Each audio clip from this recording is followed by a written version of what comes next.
உங்களுக்கும் சாயப்பாவுக்கும் இருக்கக்கூடிய உறவு எப்படிப்பட்டதுன்னு தெரிஞ்சுக்கிட்டா உங்கள் பிரச்சனைகளை அவர் நிச்சயமாக தீர்ப்பாருன்ற ஒரு நம்பிக்கை உங்களுக்குள்ளே வரும்.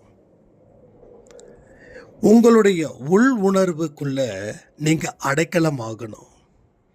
நீங்கள் உங்களுக்குள்ள கனெக்ட் ஆனாதான் உங்களை தாண்டி இருக்கக்கூடிய சாயப்பா உங்கள் கண்களுக்கு தெரிவார். தனிமை அப்படின்றது சாபம்னு நினைக்காதீங்க. நீங்கள் தனிமையில் இருந்தாதான் நிறைய விஷயங்களை கற்றுக்க முடியும். நீங்கள் யார் அப்படின்ற ஒரு விசாரணையை மேற்கொள்ளும் போது தான் உங்களுடைய ஆணவமும் அகங்காரமும் அழியும். ஸோ ஆணவமும் அகங்காரமும் இருக்கக்கூடிய இடத்துல கடவுள் இருப்பது இல்லை. உங்கள் குழந்தைங்களுக்கு எந்த அளவுக்கு நீங்கள் இம்பார்ட்டன்ட் தரீங்களோ அதே போல் கடவுளும் உங்களுக்கு நிறைய இம்பார்ட்டன்ட்டை கொடுத்துட்ருக்கார். உங்களுடைய இதயங்களை அவர் தொடர்ந்து படித்து கொண்டு இருக்கிறார். இங்கே 2-3 பேரை நேம் வச்சு நான் சில விஷயங்களை சொல்லியிருக்கேன். அவங்க எந்த அளவுக்கு கடவுள் கூட ஐக்கியமாக இருக்காங்க அப்படின்னு. உங்கள் பலகீனத்தால் நீங்கள் வீழ்த்தப்படுகிறீர்கள். உங்களுக்கு நிறைய விஷயங்கள் புரியல, ஆனாலும் வாழ்க்கையில் நீங்கள் போராட்டத்தை எதிர்கொள்கிறீங்க. ஆனால் நீங்கள் ஜெயிக்கிறீங்களா தோக்குறீங்களான்னு பார்த்தீங்கன்னா நீங்கள் தோற்றுக்கிட்டே இருக்கீங்க. ஸோ இனி நான் தோற்க மாட்டேன் அப்படின்ற ஒரு நிலையில் இந்த பதிவு உங்களுக்கு கிடைக்குதுன்னா அது உங்களுக்கு கிடைச்ச ஒரு வரம். தொடர்ந்து முயற்சி பண்ணுங்க. சாயப்பாவோட குழந்தையா நீங்கள் மாறுவீங்க. இது வெற்றி நிச்சயம். சாயின் சத்தியம்.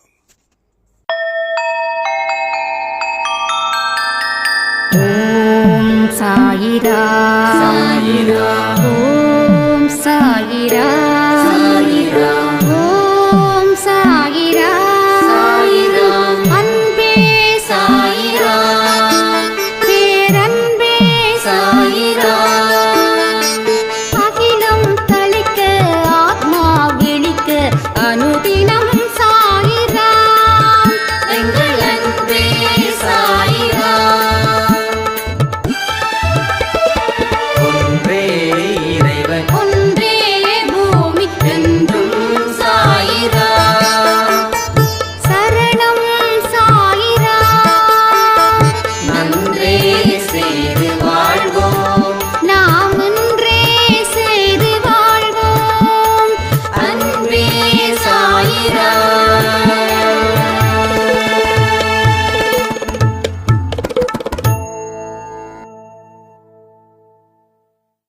சாயிராம். என் உயிரின் உயிரானவர்களே, ஒவ்வொருத்தவங்களுடைய மனதையும் சாயப்பா படிச்சுக்கிட்டு இருக்காரு. நீங்க என்னைக்கு சாய் அப்படின்னு சொல்லி அந்த வார்த்தையை ஆரம்பிச்சு அவர் முன் கை கட்டி கை கூப்பி நின்றீர்களோ அன்னைக்கே நீங்க அவருக்கு சொந்தமாயிட்டீங்க.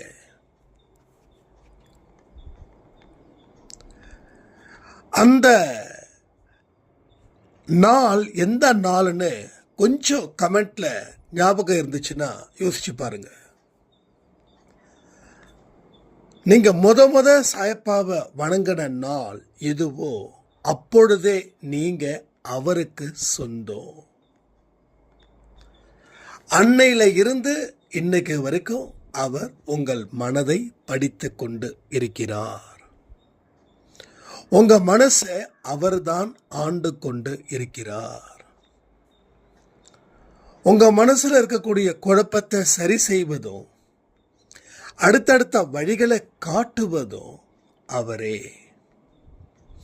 நீங்க 10 வருஷத்துக்கு முன்னாடி சாயப்பா சொல்லி வணங்கியிருக்கலாம். அதுக்கப்புறமா வணங்காம கூட இருக்கலாம். நீங்க வணங்காத நாளும் கணக்கு வைக்கப்படுகிறது அவருடைய பதிவில். ஏன்னா நீங்க ஆரம்பிச்ச நாள்ல இருந்தே நீங்க எந்த தெய்வத்தை வணங்கினாலும் அந்த தெய்வமாக அவர் காட்சியளிக்கிறார். நம்ம சச்சரித்திரத்தில் படிச்சிருப்போம். சில பேர் என்னுடைய பெருமாளையோ என்னுடைய சிவனோ தான் நான் கும்பிடுவேன், நீங்கள் வலுக்கட்டாயமாக ஏன் சாயப்பாவை கும்பிட வைக்கிறீங்க அப்படின்னு சொன்னவங்க சாயப்பாவை பார்க்கும்போது வணங்கும்போது ஒரு சிவனோட ரூபமாக நான் பார்த்தேன், பெருமாளுடைய ரூபமாக நான் பார்த்தேன் அப்படின்ற மாதிரிலாம் சச்சரித்திரத்தில் இடம் பெற்றிருக்கிறது. நம்ம எல்லாமே ஆதாரத்தோடு தான் பேசுகிறோம், எல்லாமே ஆதாரத்தோடு தான் பேசுகிறோம். 10 வார்த்தைகள் தான் 1000 ஜென்மங்களுக்கு வழி கொடுக்குதுன்னா நம்புவீங்களா? அப்படிதான் இங்கே கடவுளுடைய பொருள், கடவுளோட தன்மை மறைமுகமாக தான் இருக்கும், வெளிப்படையாக இருக்காது, மறைமுகமாக தான் இருக்கும். நாம் அனுபவத்தை வச்சு அதை தேடி அந்த இன்பத்தை நாம் அனுபவிக்கணும். உண்மையிலே சொல்லட்டுமா, சந்தோஷமாக இருக்கிறத விட கஷ்டமாக இருந்து ஒரு வாழ்க்கையை ஆரம்பித்து பாருங்களேன், அதில் இருக்கக்கூடிய ஹாப்பினஸ் வேறு எதுலேயுமே இல்லை. இங்கே துன்பத்தையும் இன்பத்தையும் பிரித்து பார்க்கறதால இன்பம் நமக்கு சந்தோஷமாக இருக்குது, துன்பம் நமக்கு துன்பமாகவே இருக்குது. அதில் என்ன மீனிங் இருக்குது? நல்லா கேட்டுக்கோங்களேன். ருசியாக சாப்பிட்றது எல்லாமே உடம்புக்கு நல்லதா? ருசி இல்லாமல் சாப்பிட்றது எல்லாமே உடம்புக்கு கெடுதலா? பல விஷயங்களை ஆராய்ச்சி பண்ணுங்களேன். ஒரு ஜாங்கிரி, ஒரு லட்டு, ஒரு குலோப் ஜாமுன், இது ருசி. இதை நினைச்ச உடனே சாப்பிடணும்னு நிறைய பேருக்கு ஆசை இருக்குது, சாப்பிடவும் செய்யலாம். காசு இருந்தால் லட்டு கொடுக்குறா, காசு இருந்தால் ஜாங்கிரி கொடுக்குறா. ஆனால் அவை உங்களுக்கு பிடிச்சிருக்குது, ஆனால் உங்கள் உடம்புக்கு நல்லதா? இல்லைல்ல. உடம்புக்கு எவ்வளவு பெரிய கெடுதல். கசப்பு இருக்குது, அது உங்களுக்கு பிடிக்கல, ஆனால் எவ்வளவு உடம்புக்கு நல்லது. அதுபோல துன்பமும் தோல்வியும் அவமானமும் ஒரு மனுஷனுடைய வாழ்க்கைக்கு உயர்வு தரக்கூடியது. அதை மறைமுகமாக வச்சிருக்காங்க. இந்த பாயிண்ட்டை மட்டும் மறைமுகமாக வச்சிருக்காங்க.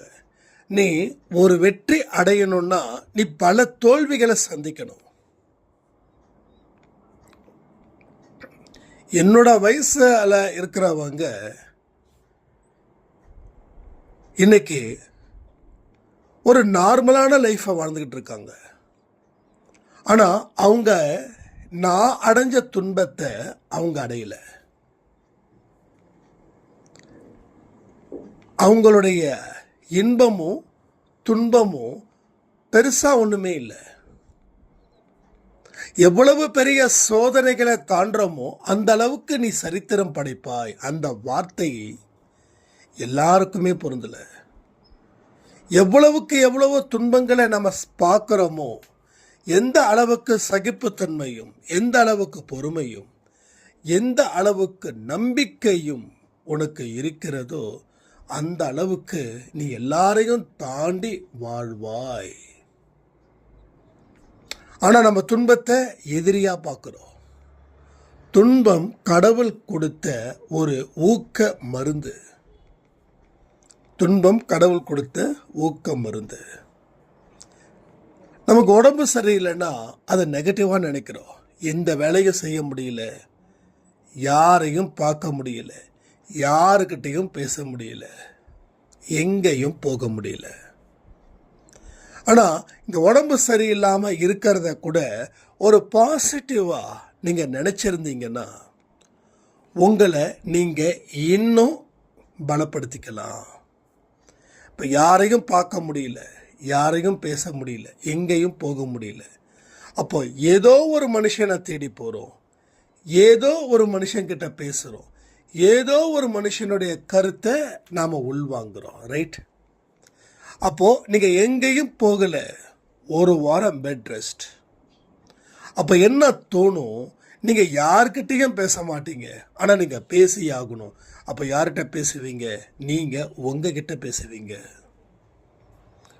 உங்ககிட்ட பேசதான் நம்ம லைஃப்பில் எடுத்த முடிவுகள் எப்படிப்பட்டதாக இருந்துச்சு. அதனுடைய விளைவுகளை நாம் எப்படி அனுபவிச்சுட்டு இருக்கிறோம், இதை எப்படி சரி பண்ணி இருந்தா நம்ம வாழ்க்கைய கடவுள் இன்னும் பிரம்மாண்டமா அமைச்சிருப்பாரு. இது எல்லாம் எப்போ தோணும்?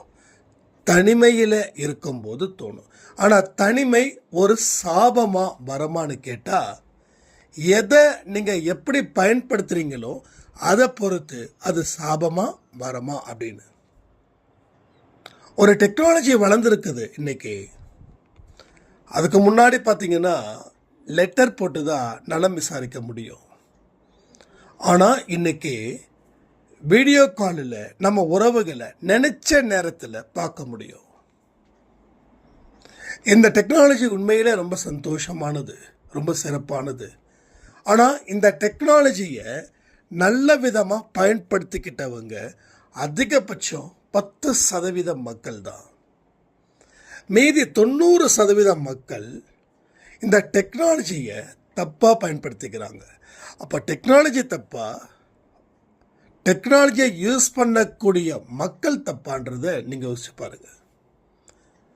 என்னுடைய வேலை நேரத்தில் கூட நான் ஃபோனு அதிகமாக யூஸ் பண்ணுறேன்னா, நீ டெக்னாலஜியை தப்பாக யூஸ் பண்ணி உன்னுடைய சுய முன்னேற்றத்தை நீ கெடுத்துக்கிற. உன்னோட 50 வயசில் நீ எப்படி இருக்கணும், 60 எப்படி இருக்கணுன்றத ஒரு கமர்ஷியலாக ரஜினி ஒரு படத்தில் பாடியிருப்பார். 8 வாழ்க்கையை பிரிச்சுக்கோ, அது எந்த 8க்குள்ளே நீ இப்போ இருக்கன்னு நினச்சிக்கோ. நான் கூட இந்த பாடல் சும்மா ஏதோ ஒரு ஸ்டைலாக பாடினார் இல்லை. அந்த பாடல் வரிகளில் ஒன்று கூட கற்பனையாக உருவாக்கப்பட்டதில்லை. எல்லாமே மிகப்பெரிய சிறந்த ஒரு மெசேஜ். அது காட் மெசேஜ். அதே போல் எம்ஜிஆர் பாட்டும் தெரியும். உன்னை அறிந்தால் நீ உன்னை அறிந்தால் உலகத்தில் போராடலாம். உன்னை அறிஞ்சாதான் நீ உலகத்தில் போராட முடியும். நீ உன்னையே தெரிஞ்சுக்காம நீ வாழ்க்கையில் எந்த போராட்டத்தை நடத்துவ? உன்னை பற்றியும் தெரியாது, உன்னை சுற்றி இருக்கிறவங்கள பற்றியும் தெரியாது, இந்த இயற்கையை பற்றியும் தெரியாது, இந்த பிரபஞ்ச சக்தியை பற்றியும் தெரியாது, பஞ்சபூதங்களை பற்றியும் தெரியாது, கடவுளை பற்றியும் தெரியாது, உன் விதி உன் கர்மா பற்றியும் தெரியாது, உன்னோட பலத்தை பற்றி தெரியாது, உன் பலகீனத்தை பற்றி தெரியாது. இதையெல்லாம் தெரியாமல் வாழ்க்கையில் போராடும்போது அந்த போராட்டம் வெற்றி அடையுமா தோல்வி அடையுமா?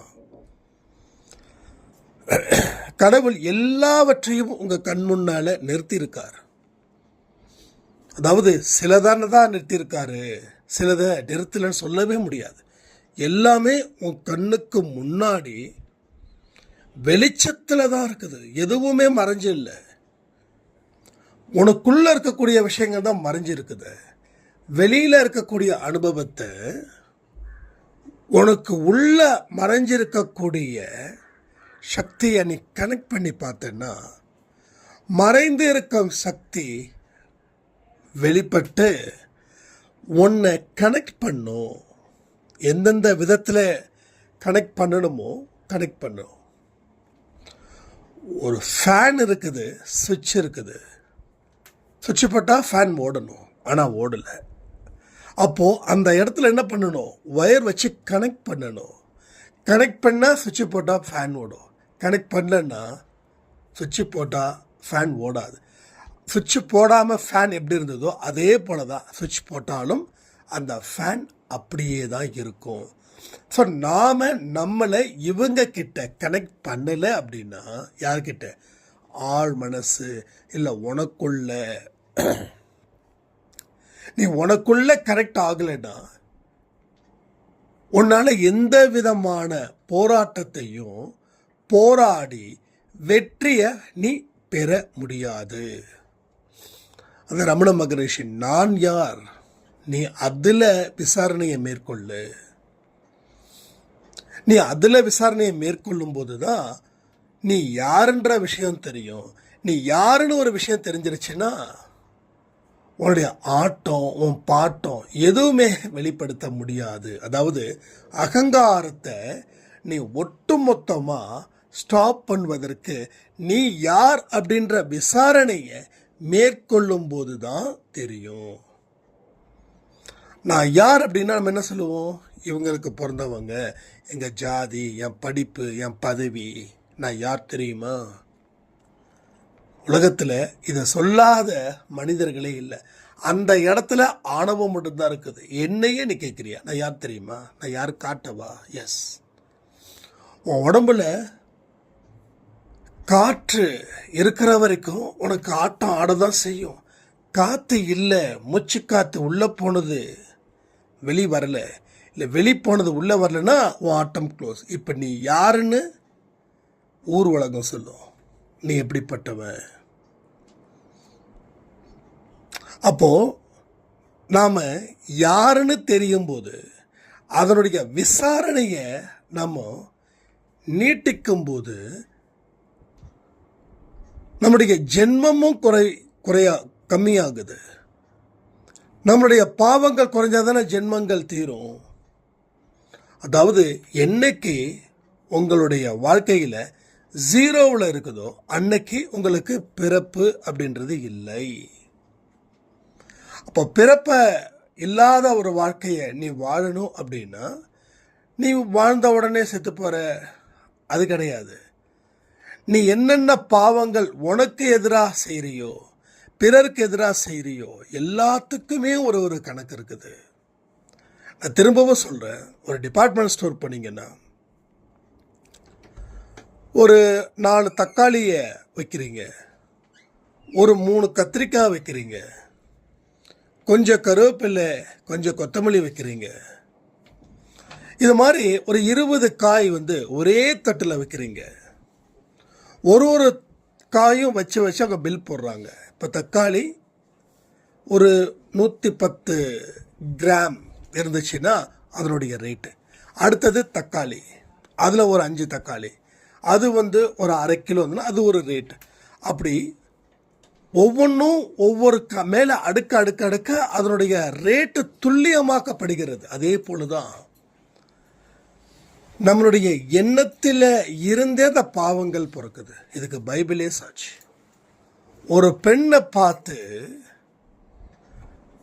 ஒரு விதமான தப்பாக பார்த்துட்டோம் அப்படின்னா அந்த பொண்ணு கூட கட்டாயத்தின் பேரில் வாழ்ந்தது போல. அப்போது அதற்கு உரிய தண்டனை என்னவோ அந்த தண்டனை உனக்கு கிடைக்கும். அப்போ எங்கேருந்து ஆரம்பிக்குது? செயல்பட்டாதான் அப்படின்லாம் இல்லை, அதை நினைச்சாவே உனக்கு பாவம் ஸ்டார்ட் ஆகுதுன்னு அர்த்தம். புரியுதா? ஆனால் இன்னைக்கு அதெல்லாம் சொன்னால் என்னங்க இதெல்லாமா? ஏன்னா இன்னைக்கு குற்றவாளிகள் வேற மாதிரி பெருகிட்டாங்க. இந்த நாட்டில் பார்த்தீங்கன்னா நல்லவர்களை ஸ்கேன் பண்ணி பார்க்க வேண்டிய நிலைமையில் இருக்குது. அதாவது நான் சொல்கிறது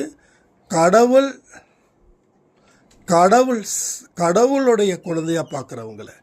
ஏன்னா நல்லவர்கள் அப்படின்னு சொல்லி நம்மக்கிட்ட வருவாங்க, தேவையானதை பெறுவார்கள், பெற்றதுக்கப்புறம் தான் யார் அப்படின்ற குணத்தை காட்டிட்டு போயிடுவாங்க. நீங்கள் எத்தனையோ பேர் நல்லவர்கள்னு நினச்சி வாழ்ந்துருக்கலாம், ஆனால் அவங்க தேவை முடிஞ்சதுக்கப்புறம் அவங்க உங்களை விட்டுட்டு போவாங்க. அப்போ என்ன ஆகுது? அவர்கள் நல்லவர்கள் இல்லைன்னு எனக்கு தெரியுது அவங்களுடைய நிஜ முகத்தை நீங்கள் பார்க்கும்போது. சார், நான் ஏற்கனவே நிறைய தடவை சொல்லியிருக்கேன்ல, நிஜ முகத்துக்கும் போலி முகத்துக்கும் ஏகப்பட்ட வித்தியாசம். ஒரு தங்கத்தை வாங்கினா ஒரு 1.5 லட்சம் ரூபாய் ஆகுது. அதே ஒரு கவரிங்க வாங்கினா பார்த்தா தங்கத்தை விட நல்லா ஜொலிக்கும். அதிகபட்சமாக போனால் ஒரு 5000 முடிஞ்சிடும். அப்போ 1 லட்ச ரூபாய் கொடுத்து வாங்குறவங்க முட்டாள்களா? அப்போ 5000 ரூபா கொடுத்து வாங்கினவங்க அறிவாளிகளா? ஆனால் 5000 ரூபா கொடுத்து வாங்குறவங்களும் அறிவாளிகள் தான். எப்படி தெரியுமா? கண்டிப்பாக சாயம் போகும், நான் ஒரு ஃபங்க்ஷனுக்கு தானே போகணும், அங்கே போய் நான் மதிக்கணும் அப்படின்னா நான் இந்த மாதிரி ஒரு இதை போடும்போது யார் தேய்ச்சி பார்க்க போகிறாங்க? அப்போ எனக்கு ஒரு மரியாதை. இந்த மாதிரி விஷயத்தை அக்செப்ட் பண்ணிட்டீங்கன்னா நீங்கள் அறிவாளி. ஆனால் இல்லை, அது உங்கள் ஜுவல்லரி கடைக்கு போகிறவங்க எல்லாமே வந்து பைத்தியங்க, ஒன்றும் தெரியாததுங்க, காசை போய் வாரி அரைக்குதுங்க அப்படி சொல்லிட முடியுமா? அப்போ நிஜ முகத்தை என்றைக்குமே பவர்ஃபுல் இருக்குது. அது என்றைக்குமே வந்து இன்னொரு முகம் இருந்தால் தான் அந்த நிஜ முகத்தை அதை அழிக்கும். இப்போ நம்ம அன்பே சாய் சாயப்பாவோட குழந்தைகள், நமக்கு 2 முகம் எங்கேயுமே இருக்கவே கூடாது. எல்லா இடத்துலையும் ஒரே முகம்தான், எல்லா இடத்துலையும். நான் அடிக்கடி ஒரு சாய்ராமுடைய கமெண்ட்டை பார்த்து ரொம்ப பெருமையாக இருக்கும், தேவி பிரியா சாய்ராம் அப்படின்னு. ஸோ அந்த அவங்களோட வாழ்க்கையை அவங்க கடவுள்கிட்ட கனெக்ட் பண்ணும்போது அவங்களுடைய பலகீனங்கள் கீழே இறங்குது. அப்போ ஒரு பொருள் கீழே இறங்குதுன்னா ஒரு பொருள் மேலே வரும், தராசத்தட்டு மாதிரி. இந்த இடத்துல மேலே வரணும், மேலே வந்தாதான் அது பெருமை. ஸோ பாவம் கீழே இறங்குது, புண்ணியம் மேலே ஏறுது. ஏன்னா அவங்க அவங்களோட கனெக்ட் ஆகிறதால அதை தாண்டி ஒரு சக்தி அவங்கள வழி நடத்துது. ஸோ இவங்க பாதி கிணற தாண்டிட்டாங்களா அப்படின்னா எஸ், தாண்டிட்டாங்க. ஆனால் முழு கிணறைய தாண்டுற வரைக்கும் அவங்களுடைய மைண்டில் அந்த கனெக்டிவிட்டி இருந்துக்கிட்டே இருக்கணும்.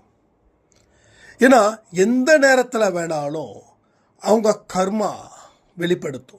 சில நேரத்தில் அழுகை கொடுக்கலாம், சில நேரத்தில் துன்பங்கள் கொடுக்கலாம், சில நேரத்தில் பலமான சோதனைகளை கொடுக்கலாம்.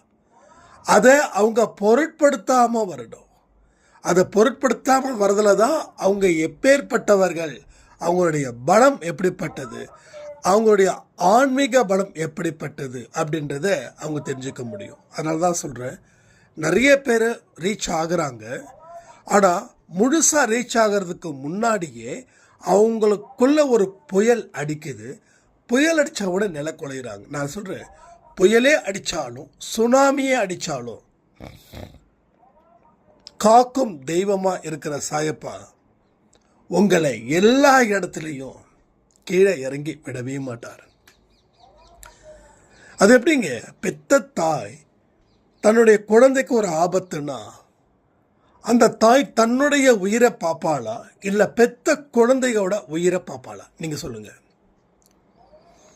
தன் உயிர் போனா போகட்டும், தான் பெத்தது. ஏன்னா அதான் பெத்தவங்களுக்கும் குழந்தைகளுக்கும் இருக்கக்கூடிய கனெக்டிவிட்டி. தான் பெத்தது எங்கேயுமே மாட்டிக்க கூடாது, எங்கேயுமே வீணா போயிடக்கூடாதுன்னு இப்போ வரைக்கும் வாழ்ந்துக்கிட்டு தான் இருக்காங்க. ஒரு தாய்க்கு 60 வயசு, மகளுக்கு 40 வயசுன்னா அந்த அவங்க மகளுக்கு பேரம்பேத்தி கூட எடுக்கக்கூடிய வயசில் இருப்பாங்க. ஆனால் பெத்த தாய்க்கு தன்னோட குழந்தைக்கு 4 வயசு தான் நம்புவாங்க. அதே போல தான் இங்கே இருக்கக்கூடிய நம்ம சாயப்பாவும். நீ எவ்வளவு பதவியில் வேணாலும் இரு, அவருக்கு நீ குழந்தை. திக்கற்றவர்களுக்கு தெய்வமே துணைன்னு கடவுள் சொல்லுவாங்க.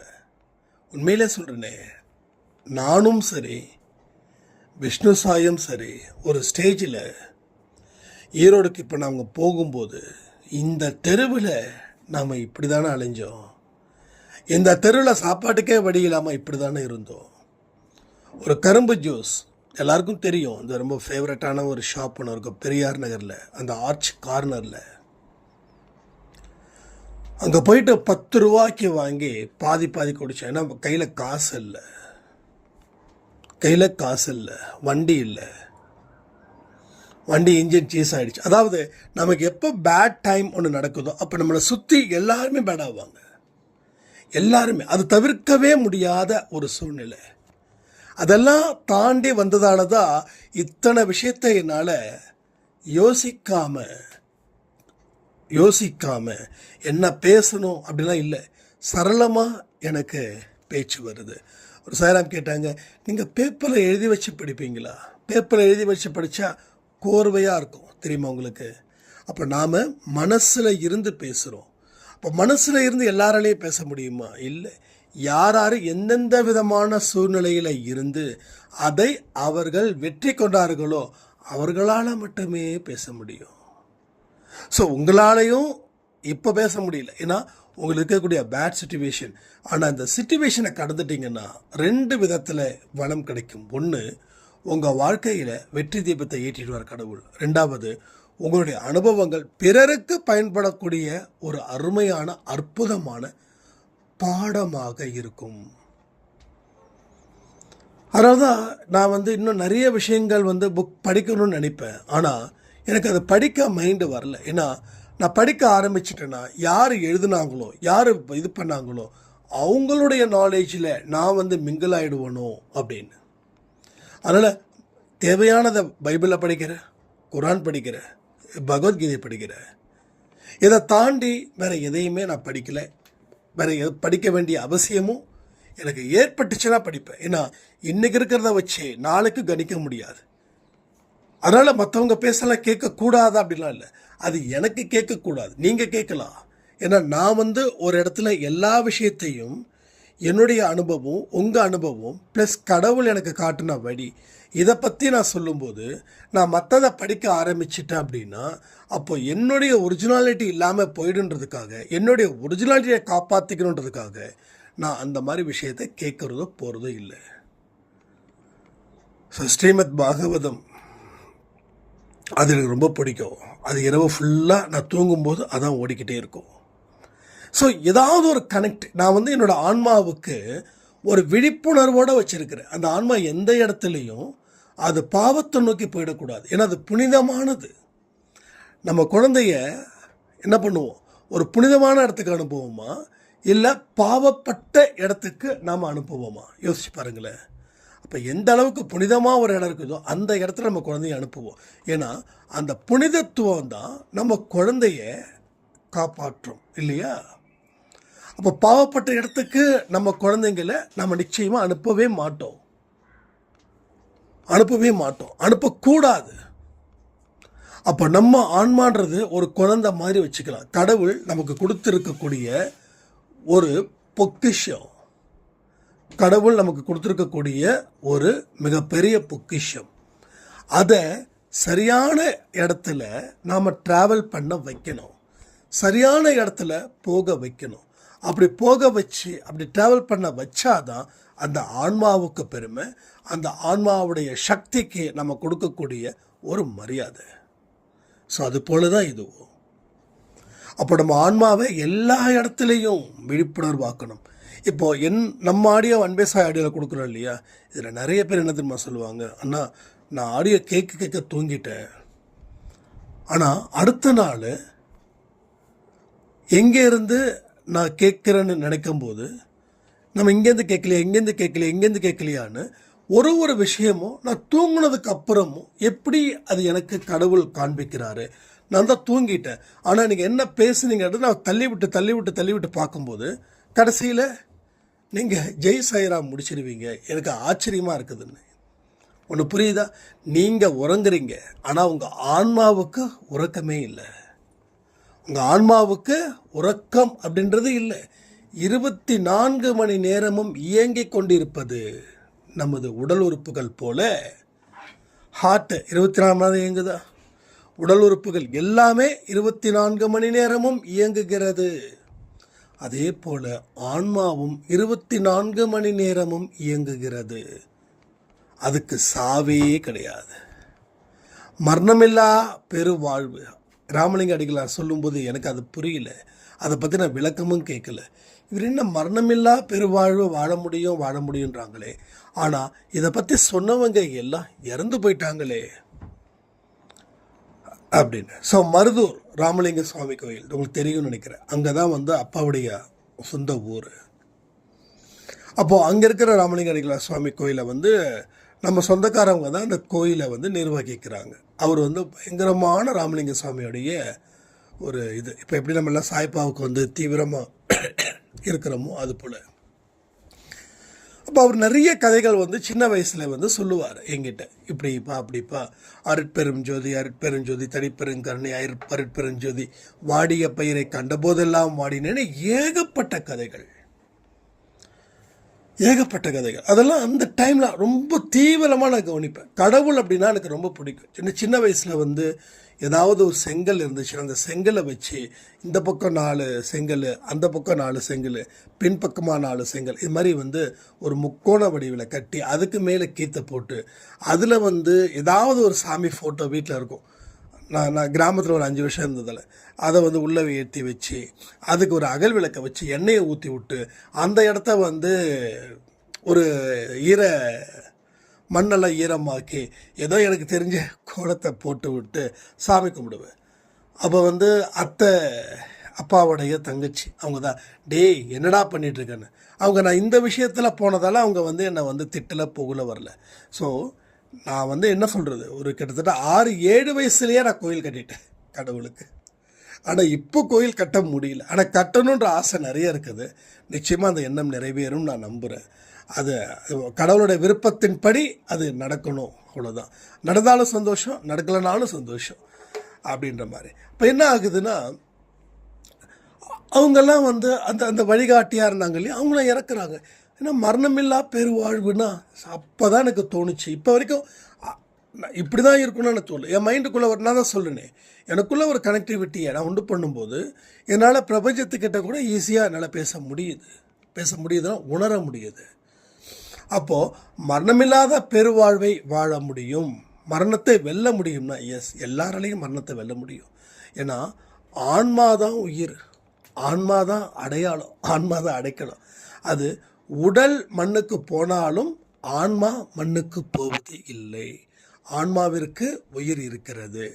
ஒரு உடல் மண்ணுக்கு போகும்போது, அதாவது ஒரு உடல் இறக்கும்போது அந்த ஆன்மா இன்னொரு உடலுக்குள்ளே போகுது. அந்த ஆன்மா எந்த உடலுக்குள்ளே போகுதோ அதனுடைய செய்த பாவத்தையும் புண்ணியத்தையும் வைத்து மறுபிறவியை நீ எடுப்பான்னு சொல்லியிருக்காங்க இல்லையா, அதுதான். அப்போது எனக்கும் சாவு இல்லை, உங்களுக்கும் சாவு இல்லை. அப்போ ஆன்மா தான் ட்ரான்ஸ்ஃபர் ஆகிட்டே இருக்குது தவிர.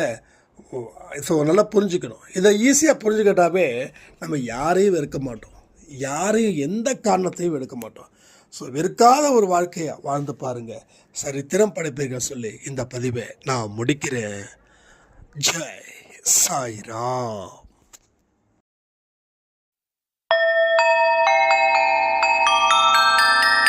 ஓம் சாயிரா, ஓம் சாயிரா.